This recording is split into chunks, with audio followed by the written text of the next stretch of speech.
I think 6 વાગે સભા ભરા છે માતાજીની, કારણ કે અહીંયા બોર્ડ ને એવું મારેલું હતું કે મિત્રો એમ જ છે કે અહીંથી દાદરા છે અને અહીંથી સામેની કોર ચડીને જાય છે બાપુ.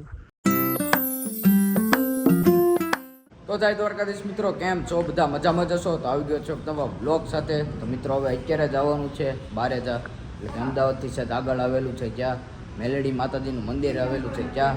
મિત્રો બન્યા રહેજો આજના વ્લોગના એડ સુધી. ગાઈઝ અમે ફાઇનલ હવે પહોંચી ગયા છીએ અહીંયા બારેજ ગામ, અહીંયા મેલેડી માતાજીનું મંદિર આવેલું છે ત્યાં.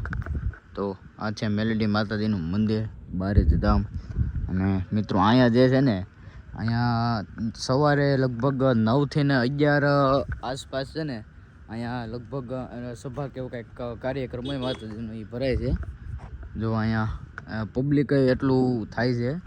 જો અહીંયા ચાદરો બધી છે ને, તો કેટલી બધી ચાદરો છે એ બધા અહીંયાથી પાથરી દે છે. અને લગભગ સવારે સવારે જ તે લગભગ સભા થાય છે. અને રવિવારે તો અહીંયા મિત્રો બહુ એટલે બહુ જ પબ્લિક હોય છે. અહીંયા પગ મૂકવાની જગ્યા પણ ન હોય, એટલું પબ્લિક હોય છે. કેમ કે અહીંયા માતાજી છે જે સાક્ષાત છે.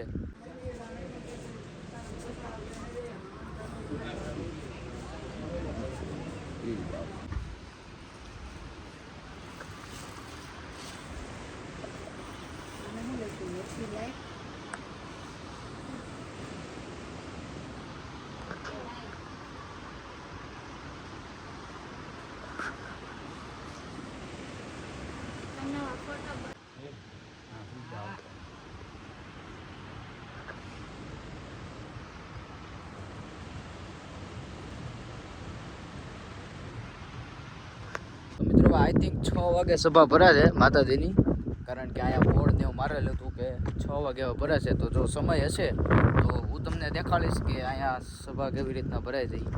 તો મિત્રો અહીંયા માતાજીનો હાથ એટલો છે ને કે અમારા રાજુલાથી 2-3 જણા છે ને દર અઠવાડિયે કે દર મહિને માતાજીના ધામમાં આવે છે.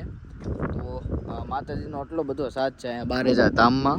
અને મિત્રો આની ધજા જુઓ કેવડી મોટી ધજા છે, અને આજુબાજુમાં જુઓ કેટલી બધી ધજા પડી છે. એટલે ખાલી અહીં નહીં, ધજાના દર્શન કરી નાખો ને તોય આવી ગયું. અને અહીંયા આજુબાજુ જુઓ આ બધી જે લગભગ લગાડે છે તે સામેન કરો બાપુ પાસે જવાનો રસ્તાની સીડીઓ છે. મિત્રો અહીંયા માનતા રાખવી હોય તો શું કરવું જોઈએ એ તમને દેખાડું. ગાયને 11 રોટલી અથવા ઘાસના લીલા પૂડા ખવડાવવા, 11 બિસ્કિટ પેકેટ કૂતરાને ખવડાવવા દૂધ સાથે, 11 કિલો જુવાર પક્ષીઓને નાખવી, 2.5 કિલો નહીં 2.25 કિલો લોટ કે ખાંડનું કીડિયેરું પૂરવું. ખૂંખર મેળલી માના નામ. તો મિત્રો સામેની કોર છે એ ધામ વિશે જાણકારી છે. સાંજની જેમાં કોઈ પણ જાતના દાણામાં જોવામાં આવતા નથી, કોઈ પ્રકારની નાણાકીય નુકસાન થાય એવી વિધિ. તો મિત્રો આ છે, વાંચી લીધો તમે. અને મિત્રો બીજું કે અહીંયા જે માતાજીનો સાથ છે એ તો સાક્ષાત છે જ તે. તો સામેની કોર તમને જે જાળીઓ દેખાય ને, તો ચાલો અહીંયા જોઈએ. લગભગ તો સામેની કોર દાદરા દેખાય છે, એટલે બાપુ ચડીને અહીંથી ચડીને સામેની કોર જતા જશે. તો મને નથી ખબર, હું જાઉં છું. મિત્રો એમ જ છે કે અહીંથી દાદરા છે અને અહીંથી સામેની કોર ચડીને જાય છે બાપુ. અને આજુબાજુ પબ્લિક હોય છે. આ ગ્રાઉન્ડ જે આખું છે ને એ આખું ભરાઈ જાય છે. તો સામેની કોરથી બધી અહીંયા ચાદરોની પાથરી દે સાંજના કેમ સમયે. અને પછી બાપુ અહીંથી આવે, લગભગ રવિવારે જ આવે છે એવું ખ્યાલ છે મને. અને અહીંયા આજુબાજુ ચાદરો બધું ફૂલ પબ્લિક અહીંયા થઈ જાય છે.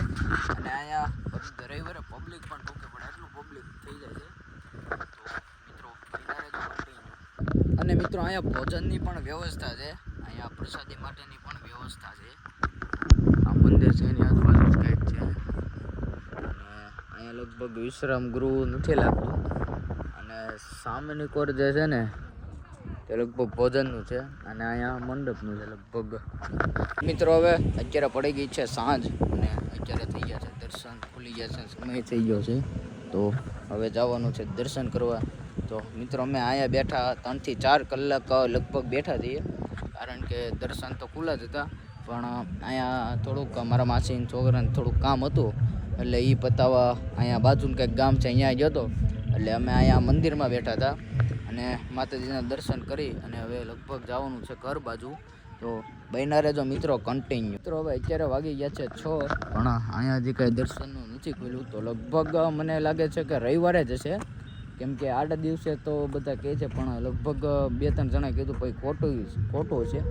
તો અહીંયા 2-3 જણાએ કીધું હતું કે 6 વાગ્યા જો બધું ખુલે છે, પણ હજી કંઈ નથી દર્શન કે કોઈ પબ્લિક નથી. એટલે મને મારા ખ્યાલ પ્રમાણેથી દર રવિવારે જ લગભગ થાય છે પબ્લિક. મિત્રો માતાજી આવે છે પણ એ નથી હવે મને મારા ખ્યાલ પ્રમાણેથી ભાઈ રવિવારે જ આવે છે. તો હવે અહીંયા મિત્રો આમ જુઓ ગ્રાઉન્ડ પણ સારું છે અને માતાજીની ધજા તો બહુ મોટી છે. અને મિત્રો અહીંયા આખું ગ્રાઉન્ડ છે ને અહીંયા અસલ આપણે દરિયા કાંઠે આપણે જે જમીન હોય ને એવી જ અહીંયા જમીનો છે. અને અહીંયા ગ્રાઉન્ડ પણ મોટું છે અને અહીંયા પબ્લિકનો સમાવેશ પણ થઈ જાય છે. તો તમે અહીંયા હોય ગુજરાતના કે તો આ મંદિરની જરૂર મુલાકાત લેજો. બારેજા ધામની અમદાવાદવાસીઓને ખબર જ હશે અને આજુબાજુ વિસ્તારને ખબર જ છે, અહીંયા આવતા હશે દર રવિવારે.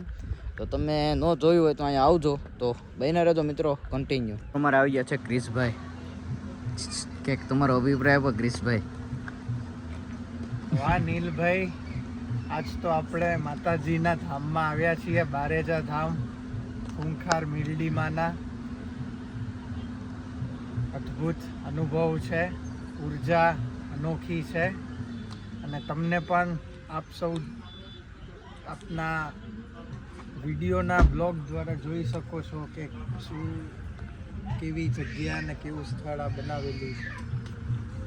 જય મા મેલી.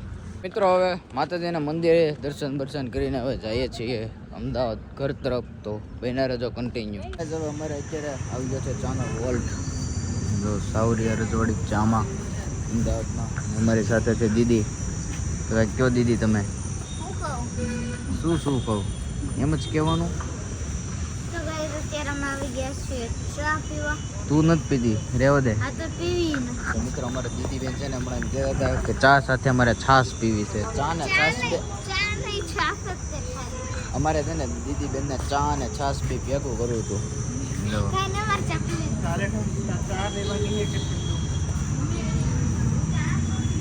અત્યારે ચા પીને અમે આવી ગયા છીએ.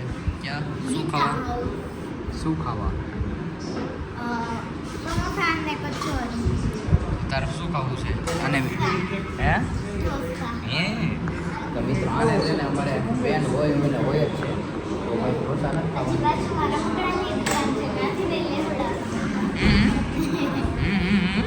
ગાઈઝ હવે ખાઈ લીધા છે સમોસા અને હવે અત્યારે તો ક્યાં જવાનું છે તો નથી ખબર, પણ લગભગ તો હવે ઘરે જ જવાનું છે. આ છે ને રમકડાની દુકાન. હમણાં મારી દીદી આવે ને એટલે હમણાં જતો વેન કરશે.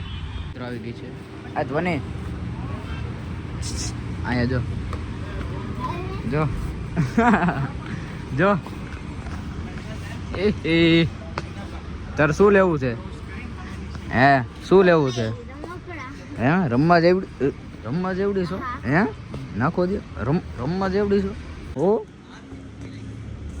શું હા ટમ્બલરનું જો અને બહુ વેન છે. એક તો અપાઈ દીધું. હે નહીં અને તે નથી અપાયું તો મમ્મીએ અપાયું. આપો અપાયું ને હા તો પણ ઈ તો બ્લેક કલરનો છે, મારે પિંક કલર લે. હા આમ જો ધોની ઓલું સ્વિંગ કરવાનું છે એવું છે ને. આ ઓલું બેહવાનું છે, સ્વિમિંગ કરવાનું નથી.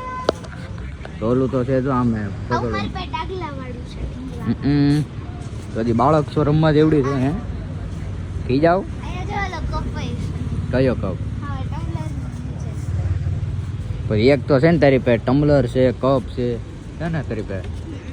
તો હવે પછી શું લેવું તારે? રમકડા. હે હાલામ રમવા જેવડી છે. હા રમવા જેવડી છે. મિત્રો તમને કીધું તું ને કે આવડી આવશે ને બહાર રમકડાની દુકાન જોશે ને એટલે ગાંડી જ થશે અને થઈ ગઈ છે એમ જુઓ.